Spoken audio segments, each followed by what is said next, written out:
Welcome back to The Walk with me, Masi Munyange.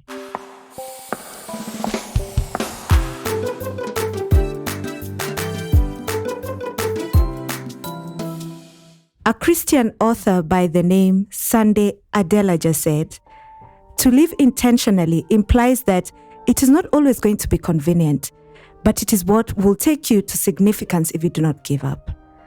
The world is now adjusted. New normal is now normal, right? You have had to make it work one way or another, be it family, friends, life commitments, you name it. Being intentional means you choose to make decisions and take action on what is important to you. All of us strive to live a life that has meaning. We make decisions on a daily.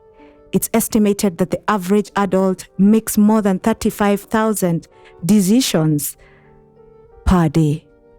This is a combination of decisions that affect us directly, indirectly, or affect others. As I mentioned in my first episode, I had to declare roles in the company that I worked for redundant, and this affected my colleagues. And today, I am joined by one of them to share his work with us and how he became intentional in making a difference. We all have to walk our life's journey with intention. Each one has innate drivers that push us to pursue passion, and we resiliently walk the journey that everything will turn out okay in the end. Overcoming many hurdles as you pursue passion is one of the biggest things in ensuring that you remain relevant in your career and also in life. So cheers to living and being intentional in all that you do. In this episode, I am joined by Clarence Kore, who did it for himself. He changed his attitude by making his job to get a job. Now he is in Dublin working at Google. Every young man's dream, right? Listen to his work.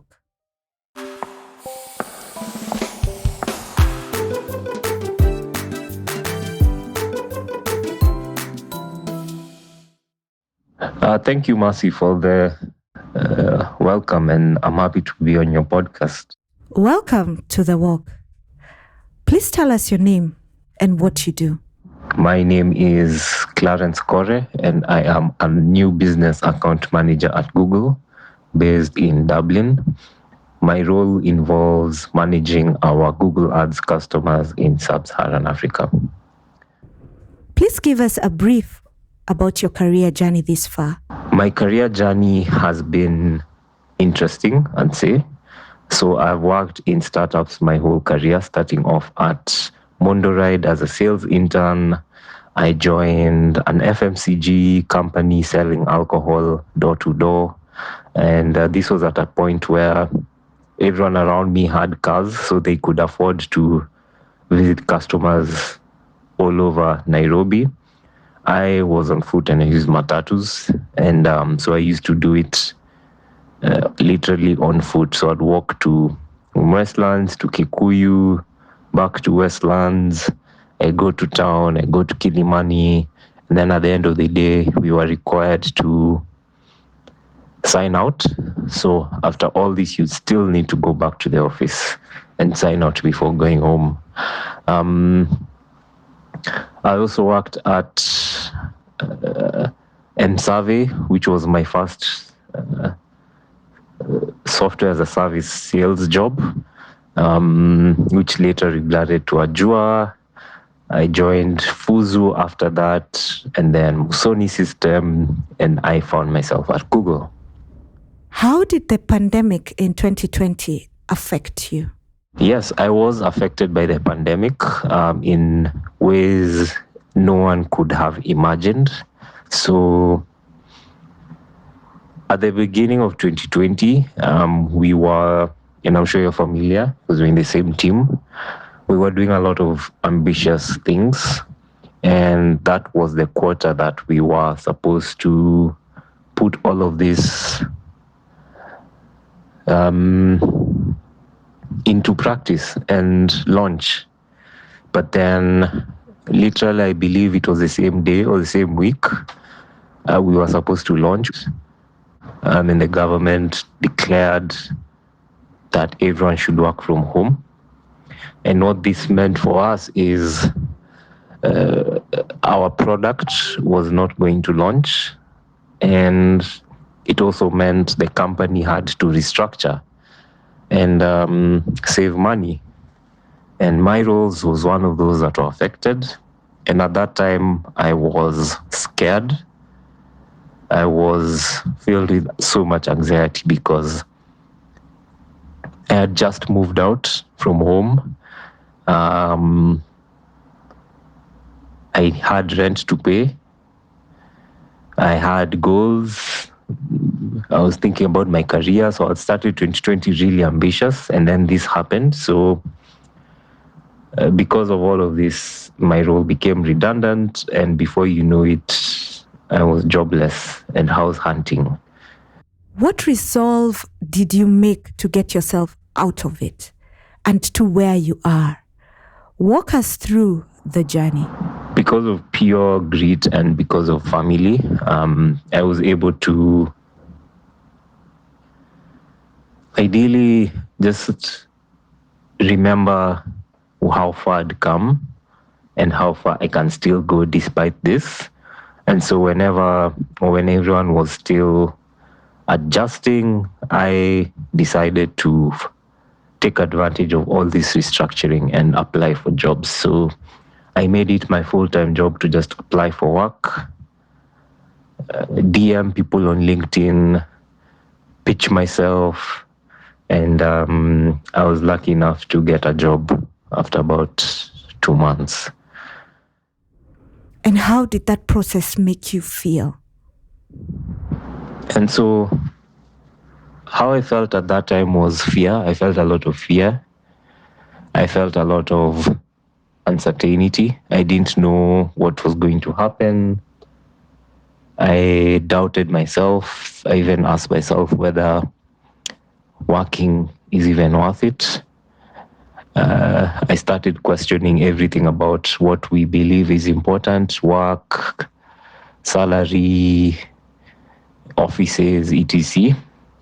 And it was an experience just like everyone else has experienced it. It was a very uncertain time.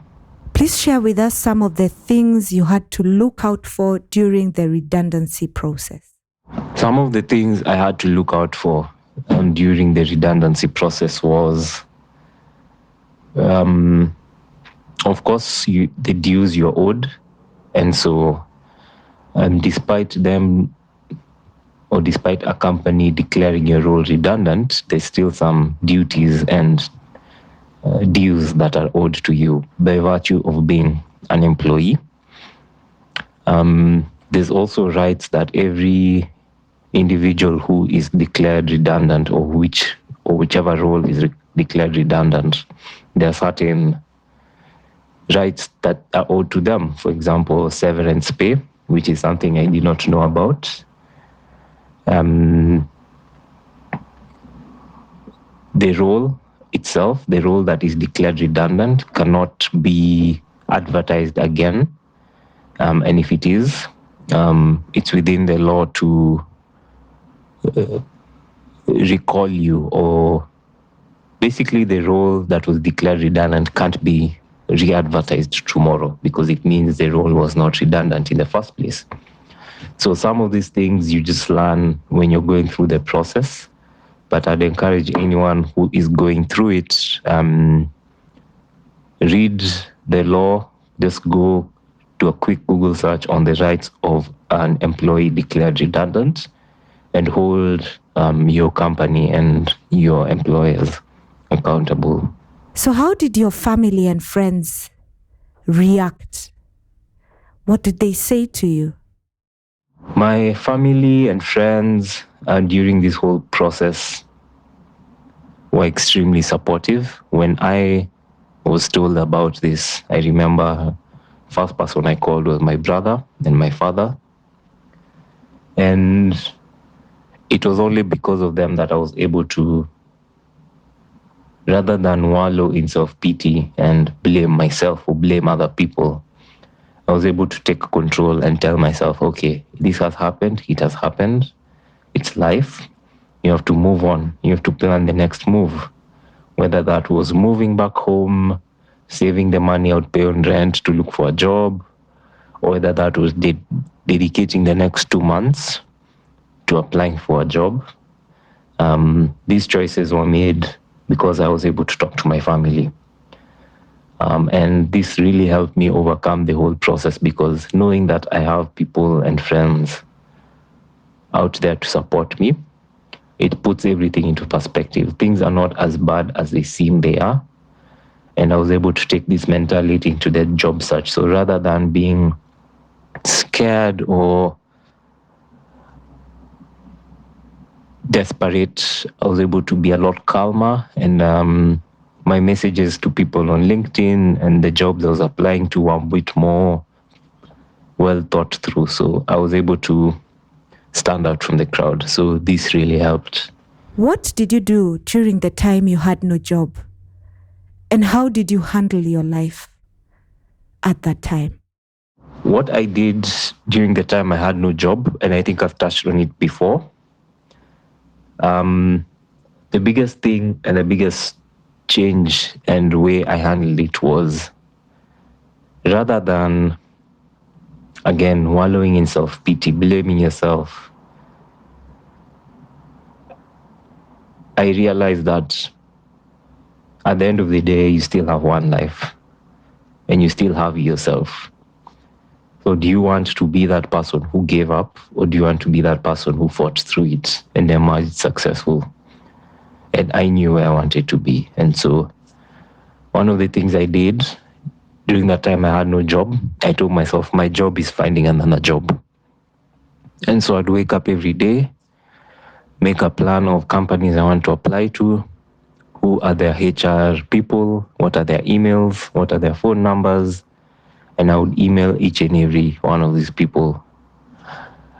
Eventually, I'm glad I got one response for one interview.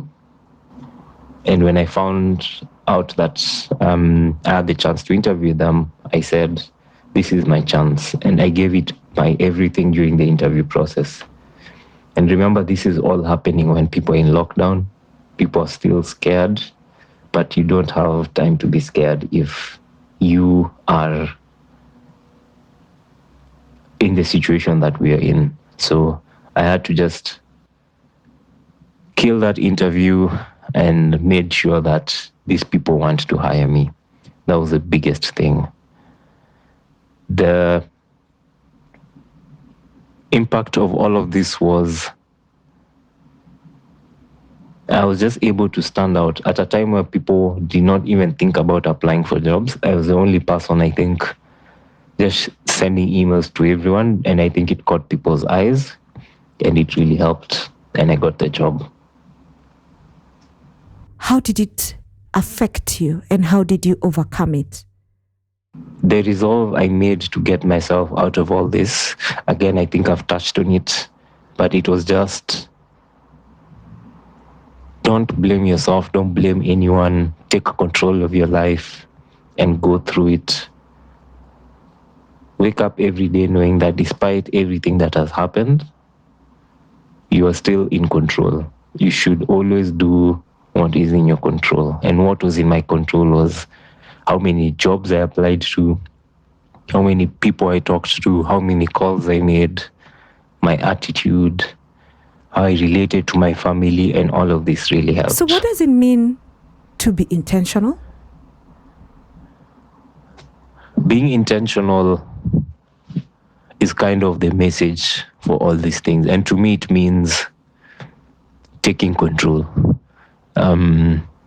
Rather than blaming others, rather than looking for an external person to blame for your life, you take control of your own life and your own decisions.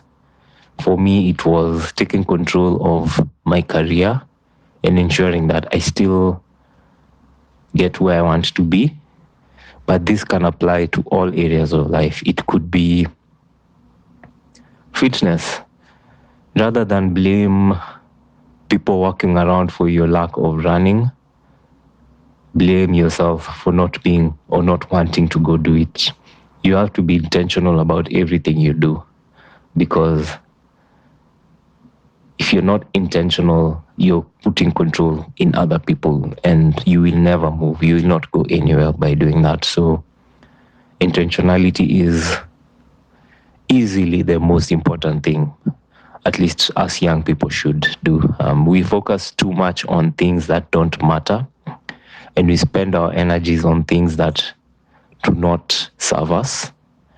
And then 10 years, 20 years down the line, when you look back, you'll start blaming, oh, I had bad friends, oh, this person derailed me. But then at the end of the day, you are not intentional about your own life. So take control when you still have the time, when you're still healthy, when you still have the energy to take your career and life to where you want it to be. How can you encourage the listeners to be intentional? I'd encourage everyone listening to this to think it also goes back to the previous question. Just remember that you only have one life. It's yours. It's no one else's. And whatever you do with it, it's your choice. And you should be willing to deal with the consequences of your choices. So if you choose to live a purposeful life and focus on your career and be intentional about it, the results will bear fruit. And when you look back, you'll tell yourself, I did this because of me. Inversely, if you choose to live a life of pleasure, of lack of focus, focusing on things that don't really matter, 10 years down the line, if you look back, own that decision. And if you want to change, remember, you have to change now. Be intentional about it. There's no 50% intentionality or 70% intentionality. You're either doing it or you're not. So that's what I'd encourage the listeners. Take control. Focus on what you want. And if you decide to focus on things that go against what everyone believes in, own it, because it's still your life. But just remember, you still have to own up to consequences.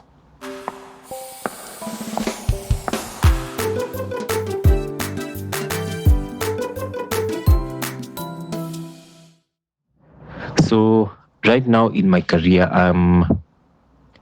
I recently moved to Dublin, and I'm settling in. I'm settling in into my new role, trying to learn as much as possible while still enjoying the new location. So that's what my focus is. In life, a big move is never easy. So I'm trying to give myself permission to learn and experience new things while still grow. I'm new at Google, and there's still a lot to learn. But again, back to intentionality. I aim to be intentional in my learning and my progress, and hopefully it bears fruit in the future. So thank you, everyone, and let's connect on LinkedIn. Thank you. Bye. There you have it, guys. Being intentional is a personal decision which only you can make, as you only have one life to live. It is your choice to define how your career ought to be. So go on and intentionally make it happen.